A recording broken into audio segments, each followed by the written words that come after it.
that at this point, there is no impediment to her obtaining full-time employment. May I? If you're gonna make the finding for him. I got you. Your Honor, I'm still working, I'm actually working less days because restaurants are slow during this time, but also, there's also no impediment for the plaintiff finding a full-time position as well.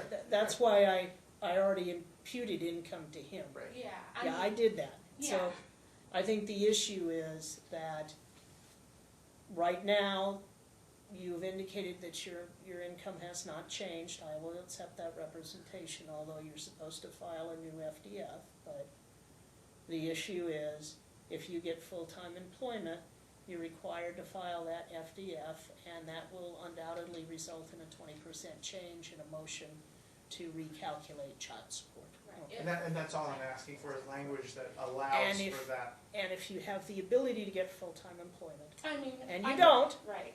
right? Right. Then the same argument can be made against you of willful employment. Mm-hmm. That's all Mr. Lytle is saying. I obviously can't make any findings because I have to wait and see what happens. Right. Okay. So I believe those are all the issues other than my considering the two requests, whether it would be 313 or 34 on a permanent basis. If you give me 10 minutes to think about that, then I will give you that answer now that I know what the parties' preferences are.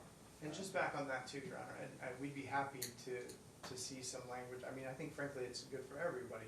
The issue in terms of the diaper rash, could be put into essentially like a behavioral order that tags along with the legal custody, the joint legal custody obligations of both parties, and then we could be very specific that Each party has an affirmative obligation during their custodial time to promptly treat issues, And medical to issues share as that they arise. information with the opposing Correct, party. and that would create contempt teeth for both sides, and I think it would solve the problem. So. I will consider that. So did you want us to step out? No. Oh, I'm sorry. I'll step out. You don't have to. Okay, no worries. Yes, ma'am. Okay, I'm just gonna go ahead and say previous Sergeant Marquis had put in a behavioral order that he had to change the baby's diaper every 2 hours. We obviously didn't see that happen. I don't know that we did or we didn't.